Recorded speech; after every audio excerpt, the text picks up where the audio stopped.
아이야 우지 마라 때 꺼질라 가슴 깊은 보릿고개를.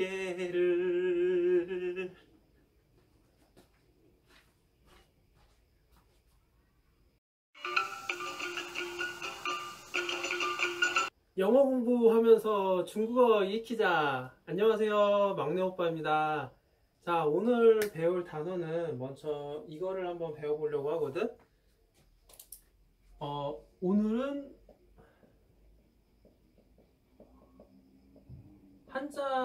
한자도 중요하지만 이 한 단어가 굉장히 많이 쓰여가지고 일단 이거부터 시작하려고 그래. 이거는 이제 하나하나 나중에 어차피 한자마다 그 기원을 설명하긴 할 텐데 오늘은 한 단어로서 한번 알려줘 볼게. 对不起라고 해서 대불기. 중국어를 조금 이제 공부하신 분들은 对不起라고 해서 미안하다라고 아마 암기를 많이 하셨을 텐데 이게 왜 미안하다라고 하는지 그 뜻이 왜 그런지는 아마 많이 그 의미를 와닿진 않을 것 같아. 그냥 对不起 하면은 하도 많이 쓰이고 미안하다라고 통용이 되니까 그렇게 외운 사람들이 아마 많을 거야. 근데 오늘은 왜 对不起가 미안하다 그 뜻을 가지게 됐는지를 한번 살펴볼게. 자, 일단 간단하게 한자를 설명하면은 对는 대할 대자야.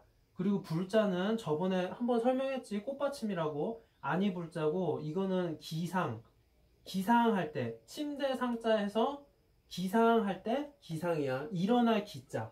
침대에서 일어난다. 기상할 때 그 기자야. 그래서 직역하면은 대하는 데 있어서 자, 어순, 중국어 문법은 어순이 다라고 그랬지?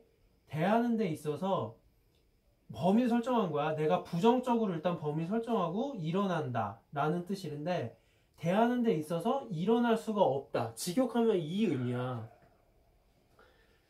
대하는 데 있어서 당신 미안하다니까 상대방이 있겠지. 그러면은 당신을 대하는 데 있어서 부정적인 느낌이 든다. 어떤 거에 있어서 일어나는 거에 있어서 부정적인 느낌이 든다.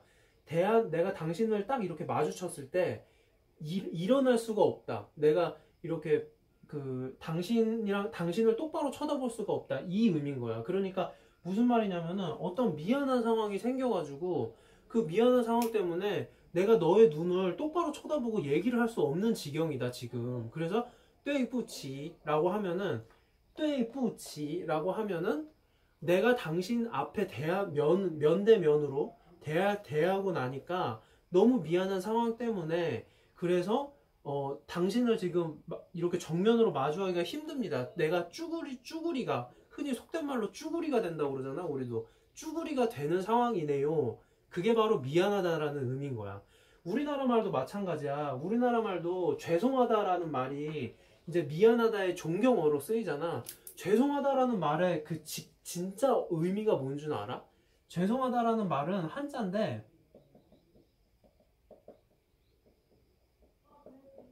죄송합니다 이렇게 되는 거야. 이게 무슨 죄자지? 이게 죄인할 때 그 죄자야. 그리고 이거는 두려울 송자야. 내가 두려워서 이렇게 막 몸을 오들오들 떠는 걸 표현하는 거거든.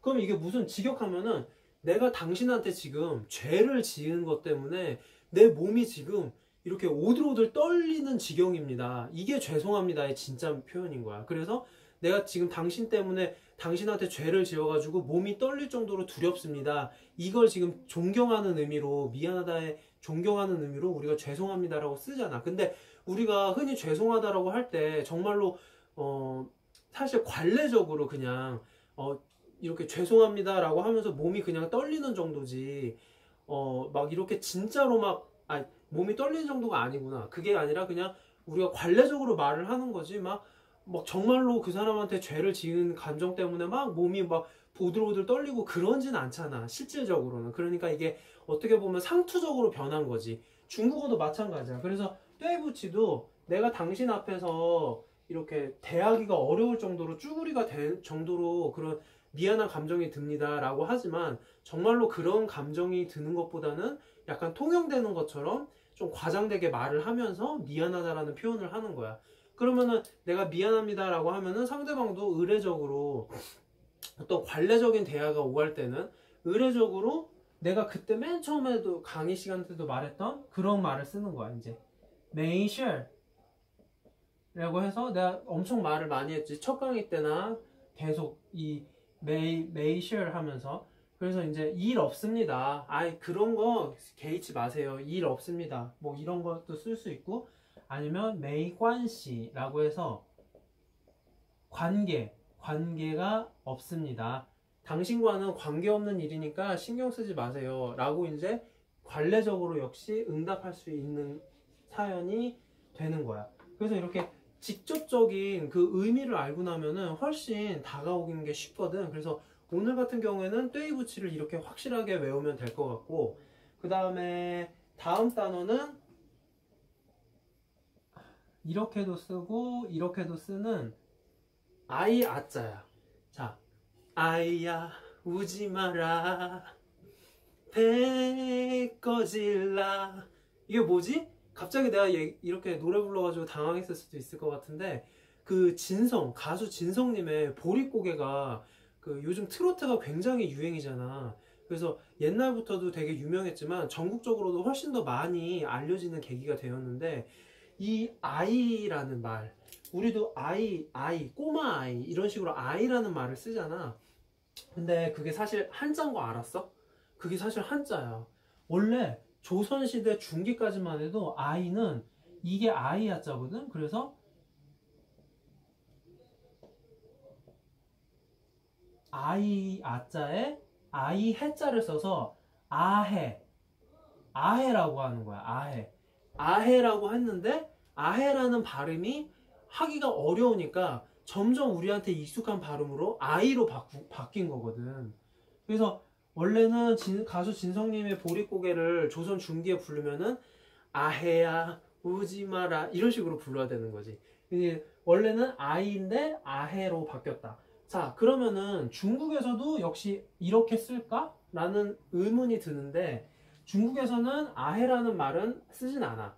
그러니까 정확하게 말하면은 이 아해라는 단어는 고대 중국어의 어떤 그 문어체적인 표현이기 때문에 우리나라에서 그 문어체적인 표현을 지금까지도 쓰지만, 중국어에서는 문어체를 요즘 보통 중국어에서는 쓰지 않고 구어체적인 표현으로 쓰거든. 이거는 이제 약간 많이 쓰이는 그 구어체 둘 중에 하나 쓴 건데, 보통 정자체는 이걸로 많이 쓰긴 해. 그래서 이것도 있다는 건 알아두면 좋을 것 같고, 몰라도 상관은 없어. 그래서 이제 이렇게 쓰는 게 정자체고, 그 간자자로 그냥 이런 식으로 두 개 다리만 쓰는데, 이게 이제 중국말로는 R이라고 해서, 자, 우리나라 말로는 아라고 했지. 아. 근데 중국 발음으로는 R 해서 얼즈라고 하면은 아들 자자지. 그냥 어떤 꼬마 아이의 그걸 표현하는 걸로 아자라고 해서 얼즈라고 하. 그래서 아이들은 이제 우리나라만은 아해였지만 중국 구어체에서는 얼즈로 써가지고 요즘 현대 중국어에서도 얼즈로 사용을 하는 거고, 그래서 발음은 우리랑 굉장히 비슷하다. 근데 중국어에서는 약간 뒤에 발음을 하나 더 붙여가지고 이 얼화 발음이라고 하거든. 근데 얼화 발음은 나중에 내가 좀 더 좀 심도 있게 좀 다뤄줄 필요가 있어서 그건 나중에 다뤄줄 테고, 어쨌든 간에 중국어는 약간 리을을 좀 끄는 경향이 있다. 발음에 있어서 리을을 그래서 어라고 해. 원래 발음은 어겠지. 근데 이제 그 북방으로 넘어가가지고 발음이 좀 변형이 된 거야. 그래서 원래는 어 발음이었지만 그래서 우리는 어 발음이 아로 바뀐 거고, 아직까지 중국에선 얼로 쓰인다. 이렇게 알아두면 될 것 같아. 그래서 이 아이 아자를 어떻게 만들어졌나를 한번 알아보자. 자, 아이 아자는 우리가 아이가 어디서 태어나지? 자, 우리가 항상 한자를 만든 은나라, 고대 은나라의 시각으로 봐야 된다고 내가 누누이 얘기를 하지.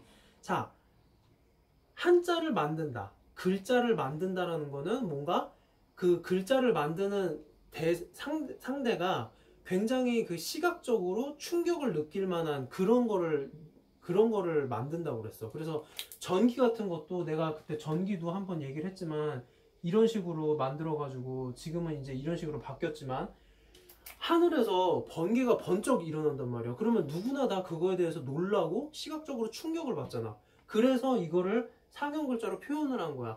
아주 평범하면은 표현을 할 필요조차도 없는 거야. 그치? 왜냐면은 글자로 남길 만한 특기할 만한 충격적인 그런 사건이어야 되니까. 아이 같은 경우에는 아이는 어디서 나와? 아이는 여성한테서 나와. 아이는 여성한테서 나와. 아이는 여성 어디에서 나와? 자, 아이는 어머니의 뱃속에서 있다가 어머니의 다리 사이에서 나와. 그치? 이건 엄연한 사실이야. 이거는 엄연한 사실인데 지금은 과학적으로 우리가 충분히 어머니의 뱃속에 있다가 아이가 다리 사이에서 나오는 게 굉장히 자연스러운 일이지만 다 큰 성인의 입장에서는 그게 굉장히 희한한 일일 거야. 왜냐면은 어떠한 생명이 하나 탄생을 하는데 그 생명이라는 조그만한 생명이 특히 그 성인보다 작은 조그만한 아이라는 애가 다리 사이에서 여성의 다리 사이에서 갑자기 튀어나온다. 약간 충격적일 수가 있는 거지. 그래서 그것을 표현한 거야.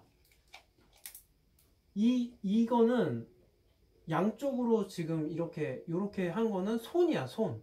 원래는 이렇게 있었던 거지, 이런 손. 손으로 지금 이게 다리야, 다리. 사람 인자도 다리가 이렇게 가는 거를 표현한 거잖아. 다리에서 손으로 무언가를 끄집어내고 있는 거야, 지금. 다리 사이에서 무언가 나오니까 그것을 끄집어낸 거지. 그래서 그 끄집어낸 걸 보니까 조그만한, 나와 닮은 조그만한 꼬마가 있었던 거지. 그거를 아이로 표현한 거야. 자, 이렇게 한번 한자 같은 경우에는 우리가 고대인의 의식으로 바라보고 고대인의 생각으로 바라보면서 이렇게 확 하면은 한 번에 외울 수가 있어. 좀 약간 지금으로서는 좀 굉장히 충격적일 수 있겠지만 어쨌든 간에 우리가 한 가지 확실한 거는 이렇게 아이라는 단어를 그들의 입장에서 느꼈기 때문에 알 수가 있는 거야. 이 단어는 앞으로도 꾸준히 알면 더 좋아요. 이거는 이제 손을 의미하는 거라고 했지. 이렇게 원래는 이렇게 한 거야. 그래서 손으로 다리 사이에서 무언가를 꺼냈다. 그랬더니만 나와 닮은 자그마한 어떠한 생명체였다. 그게 아이야. 그래서 I, R 이렇게 알면 될 것 같아. 자, 여기에 대해서 한번 문법 설명을 알려줄게. 자, 문법 설명 들어갈게. 用两球能举起的除非宝贝没人이라고 해서 쓸 용자지 양손이야. 양손을 써서 능이 할 수 있다. 능, 쥐치, 들거자거든. 들어서 일으킨다. 들거자, 일으킬 기자. 거기, 들어서 일으킬 수 있는 것은 바오베이라고 해서 이거는 보배야, 보배. 이게 이제 조개패자거든. 그리고 이게 보물 할 때 보자야. 그래서 우리도 보배라고 하잖아. 근데 이제 중국 사람들은 보통 보배라고 할 때는 아기를 말해. 그래서 아기를 바오베이, 워더 바오베이 이렇게 식으로 말하거든. 그래서 이제 아기를 보통 보배라고 하니까 아기가 이제 여기가 좀 막 헷갈리는데 요걸 잘 봐. 추페이라고 해서 덜할 제자, 그러니까 뺄 제자, 빼다, 더하다 빼다 할 때 뺄 제자에 아닐 비자야. 그래서 이중부정을 했어. 그래서 아기가 아니지 않고서는 사람이 아니다 이 얘기야. 그러니까 두 손으로 아까 전에 내가 글자 설명한 것처럼 두 손으로 두 손으로 이제 뽑아낸다라고 하면 웃기겠지만 어쨌든 두 손으로 이렇게 내는 수 있는 것이 아기가 아니라면 그것은 사람이 아닌다 이 얘기인 거거든. 그러니까 우리도 이중부정이라는 걸 되게 많이 쓰잖아. 그게 뭐 예를 들어서 뭐가 있을까? 이중부정이 안 할 수, 하지 않을 수 없다 이런 식으로 우리 하잖아. 약간 강조하기 위해서. 그러니까 하지 않을 수 없다라고 하면은 꼭 해야 된다라는 얘기잖아. 그러면은 꼭 해야 된다 이런 식으로 하면 간단한데, 우리는 그런 경우 어떤 분위기를 타가지고 하지 않을 수 없어 이런 식으로도 우리 쓰거든. 그게 이중부정이잖아. 결국에는 해야 된다라는 의미인데, 그러니까 왜 그러냐면은 그 어떠한 그 뉘앙스 있잖아. 그래서 어떤 그 분위기 중에서 안 할 수도 있는 상황이지만 그렇지 않고서는 어떻게 빠져나갈 방법이 없기 때문에 무조건 해야 된다. 그래서 하지 않을 수 없다 이런 식으로. 중국어에도 그 표현이 그대로 있어요. 그래서 덜 제자, 아닐 비자, 부정이 두 번 들어가. 그래서 아기가 아닌 것이 아니라면은 사람도 아니다. 뭐 이런 식으로 내가 한번 문장을 만들어 본 거야. 여기서 알려주고 싶은 건 이중부정이라는 게 있다라는 거고, 이중부정은 굉장히 중국어에서 많이 쓰여요. 그리고 강조하는 역할이 우리처럼 똑같은 방식으로 쓰이기 때문에 고대 중국어 때부터 있었기 때문에. 근데 이게 추페이잖아. 근데 이게 모페이라고 해가지고 어쨌든 되게 굉장히 다 아니다라는 의미인데, 추페이 때 뜻이 다르고 모페이 때 또 뜻이 약간 달라. 그래서 요거는 내가 한번 특강으로 한번 만들어 볼 생각이 있어. 출러라고 해가지고 뭐 이런 것도 되게 많이 쓰이고, 그래서 요런 걸 좀 알려주고 싶어서 오늘은 한 거고, 이중 부정으로 강조하는 경우가 있다. 이렇게 한번 알아두면 될 것 같고, 여기서 내가 잠깐 또 설명을 하면은, 거기라고 해서 아까 전에 뭐라 했어요? 들어 일으킨다. 저번에 얘기했던 거 기억나지? 중국어는 뭐다? 어순이다. 저번에도 내가 나를 검은색이 될 때까지 태워버렸다 그 얘기를 했었잖아. 일으킨다. 우리 올라간다, 내려온다 이런 식으로 하는 것처럼 들어서 일으키다. 결과보어식으로 방향이 어순이 쓰다 편지를 이런 식으로 가지 똑같이 들다 일으키다, 들어서 일으킨다 이런 식으로. 그것도 기억이 난다면 한 번 더 알아주면은 좀 더 좋은 학생이겠지. 자, 오늘 본 사자성어는 자不为例라고 해서 하불위례 이건데, 아래 하자, 아니 불자, 할 위자, 예자. 우리가 예시할 때 그 예자야. 그래서 샤不为例 하불위례 샤不为例 발음이 비슷하지. 그래서 샤는 이제 우리는 아래 하자라고 하지만, 아래는 무슨 말이야? 위보다 다음이라는 의미잖아. 그래서 중국에서는 다음이라는 말로도 굉장히 많이 써요. 위 다음에 아래, 위 아래, 위 다음에 아래. 그러니까 위는 저번을 얘기하고, 아래 샤는 하 아래는 다음을 얘기하잖아. 그래서 다음에는 아니다. 범위 설정했지. 중국어는 어순. 다음에는 아닐 거야. 아닙니다. 될 리가 없습니다. 되다 할 위거든. 그래서 얘는 이제 예시라고 하듯이 어떠한 모범이 되는 거야.